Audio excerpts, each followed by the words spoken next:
Welcome back to my YouTube channel. Make sure to like and subscribe to the channel for more interesting stories like these. Now, let's get into today's story video. Busted my wife cheating. I'm at a loss on what to do. I'm completely at a loss on what to do. There had been warnings, but I chose to disregard them. It happened to me because I was blinded by love and had no clue it would happen to me. No way, not with her, my wife and best friend of more than 2 decades, who is my rock. I had to work out of town today and wasn't due to return until later in the evening. We were scheduled to go on a 2-week road trip the next day.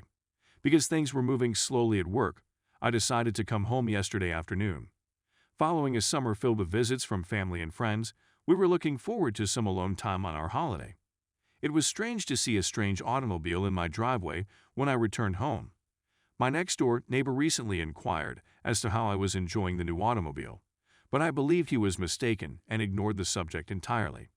As soon as I saw the automobile, I got a terrible gut feeling about it. Despite the fact that I loved my wife and had complete trust in her, the emotion stayed. In order to get to our bedroom window, I snuck around the back of our house. It was wide open, and as I got closer, I could hear them talking to each other. When I looked out the window, I realized that my worst dread had come true. They were sitting right next to me on my bed, completely undressed. I walked away from the table. I've been fighting the urge to do something that I know I'll come to regret later. At this point, I'm not sure what will happen to me or how I will feel about it. I went to my family's cabin for the night and drank whatever I could find there. I was on my way home today, contemplating confronting her, when I changed my mind. I'm not prepared for this. All I can think about is how enraged I am at the moment. I can't seem to get the thought of violence out of my head. Right now, I'm not in a good place to do anything. The fact that she was there wasn't good enough for me. Right now, I'm back at the cabin with my family. For the last hour, I've been staring at a 60 Oz bottle of rum. Becoming drunk and forgetting everything is something I wish to accomplish, but I do not want getting so inebriated that I make poor decisions. I recognize that I have reached a turning point in my life, and that the decisions I make in the next days will have far-reaching consequences for the rest of my life. That is the reason I've come. I'm in desperate need of aid. Instead of talking to my family or friends, I'm going to complete strangers for help. This whole world is a farce. Edit. I'd want to express my gratitude to everyone who has reached out to me. I'm not quite ready to talk at this time, but I appreciate the comments and offers that have been sent my way. I just want to read all of the wonderful advice I've gotten while I figure out what I'm going to do next. Regarding you/cookie 3215, who wrote me awful, cowardly PM, criticizing me and claiming that my wife enjoyed it. You are in worse need of aid than I am. You're just not bright enough to see what's going on. For the time being, I've decided not to drink the rum, but it will remain around for reference. I got in touch with my brother, who is already on his way and should arrive in a few hours. My wife has just contacted me to tell me how much she loves me and how much she is looking forward to our vacation. I haven't decided how I'll respond yet. After writing this, seeing the encouraging comments and private messages, and having a brief conversation with my brother, I'm feeling a little better today. Thank you to whomever it was that sent me the link to the suicide prevention hotline. There is nothing wrong with me. I'm just careless to the point of being potentially harmful. Thank you once again to practically everyone who has contributed. Update. The amount of help and advice I've gotten has been incredible. I got worked up just thinking about how many kind individuals there are out there eager to assist a stranger. It gives me hope for the world at a time when I most needed it. The disadvantage of all of this help is that I am finding it difficult to react to individuals. I have over 600 unread private messages and many hundred unread comments. I want to thank everyone personally, and I will make an attempt to do so, but it will take time. So I will simply start by saying thank you everyone for their lovely words and useful advice. It means a great deal to me. I've seen a few comments and queries that keep coming up, and I wanted to clarify them in addition to my modest update. If you can't tell, I'm doing much better today. The discomfort was nearly totally gone. I still feel like I've been hit in the belly, but I began to look forward. This doesn't feel right to me after 2 days. Is this the quiet before the storm, or am I simply unusually strong? Regarding the questions and comments I've received, here are some cliff notes to help explain several points. When I stated wife and best friend, I meant the 2 roles my wife performed in my life. The other man wasn't even my closest buddy or someone I know.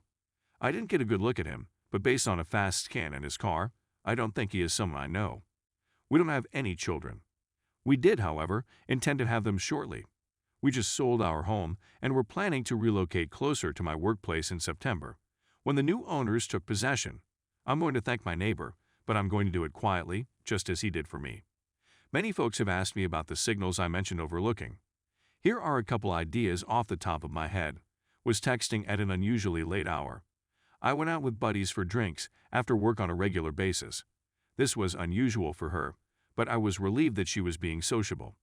She went to yoga once a week, but it didn't seem that she was paying for it since one of her workers was the instructor, and she volunteered to help with the setup and cleanup.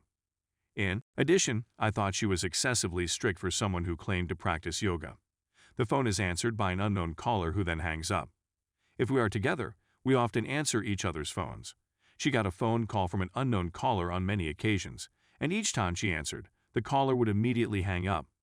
We get a lot of spam calls, but the most majority of them are from telemarketers or debt collectors looking for the previous owner of the phone number, with just a few outliers being calls that are simply disconnected.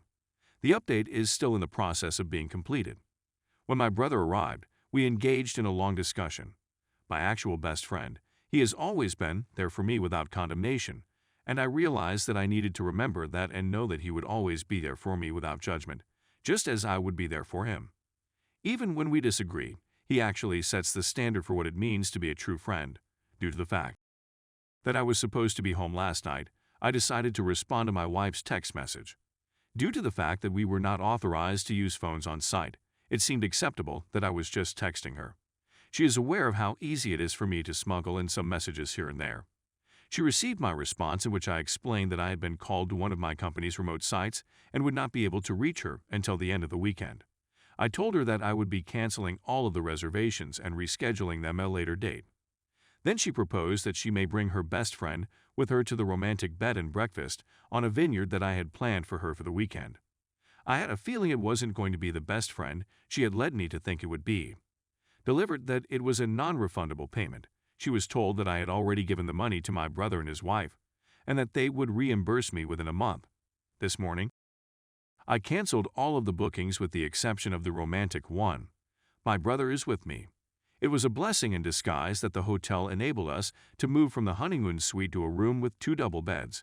There's also a fairly excellent lake nearby with boat rentals, so this turned into a long overdue fishing trip with my brother for the 2 of us. It follows from this that I will be accessible during the weekend. I won't have to write or talk to her for a few days, which has alleviated some of my anxiety and provided me with more time to think about the situation.